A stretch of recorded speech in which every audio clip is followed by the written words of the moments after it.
I never imagined that a single reckless sentence could shatter the bond I shared with the man I loved.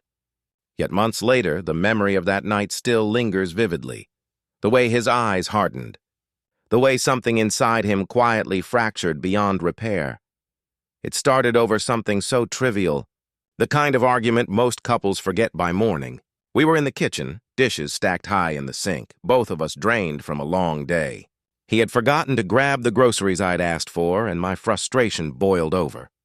He was irritated by my tone, and what began as a small disagreement spiraled into something ugly. The words between us grew sharp, cutting, poisonous. I can't even remember what led to it, but I'll never forget the moment I said the sentence that destroyed everything. "You know what, Daniel?" I snapped, my voice laced with spite. "Maybe if you were even half the man you pretend to be, you'd actually satisfy me for once." The air went still. My words hung in the room like shards of glass. His face went pale, his jaw locked. For a long, silent second, he just stared at me, disbelief and pain flickering behind his eyes. I hadn't just insulted him. I had struck at the very core of his manhood, his pride, his identity. The silence that followed was suffocating. He didn't shout, didn't throw anything, didn't even storm off. He just looked at me, eyes dark, wounded, yet burning with a quiet fury I had never seen before. Then, slowly, he turned and walked away. At first, I told myself it would pass. Couples fight, words are said in anger, but the storm never cleared. Something in him had changed that night, and no amount of pretending could erase it. In the days that followed, he barely looked at me. His replies became short, emotionless. He still came home, still ate dinner, still shared our bed. But the warmth between us had vanished. A wall had risen, thick and cold, and no matter how hard I tried, I couldn't break through. At night, I'd reach for him beneath the sheets, desperate for closeness. But his body would stiffen, sometimes turning away, other times lying motionless like I was a stranger. The intimacy that once felt effortless had died, and it was my tongue that killed it. Then came the other changes. He started working late, spending longer hours at the gym. When friends invited us out, he went alone, claiming I seemed too tired or uninterested. Slowly, piece by piece, he was slipping away, and I was powerless to stop it. One night, in tears, I finally broke down. "Daniel," I whispered, voice trembling. "I didn't mean what I said. I was angry and I crossed a line. Please forgive me."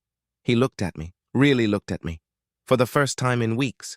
But there was no tenderness in his eyes, only steel. "You don't understand," he said quietly. "You took the one thing I trusted you with, the most vulnerable part of me, and used it as a weapon. You mocked what made me a man. Do you really think an apology can erase that?" I wept, begging for forgiveness, but he only shook his head. That was when I realized the truth. I hadn't just hurt him. I had humiliated him. And humiliation doesn't fade easily. Months passed. We lived under the same roof, but felt worlds apart. I tried everything, cooking his favorite meals, dressing up, writing letters, but nothing worked. He remained distant, untouchable, unreachable. Then came the night I knew I had lost him forever.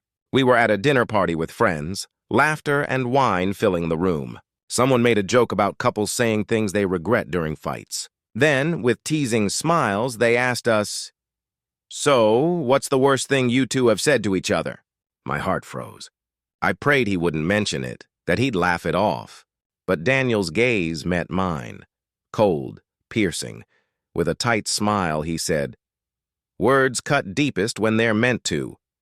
Everyone laughed, brushing it off, but I felt my chest tighten with shame. Later, when we got home, I asked softly, "Why did you say that?" His answer was calm, steady, and final. "Because I'll never forget.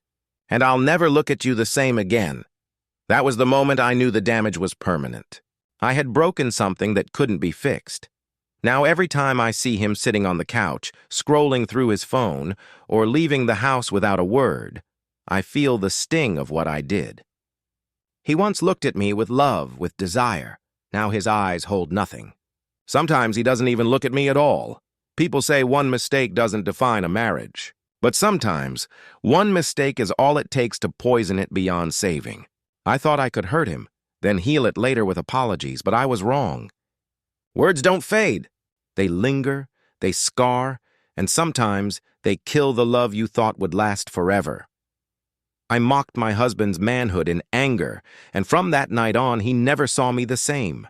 Deep down, I know he never will.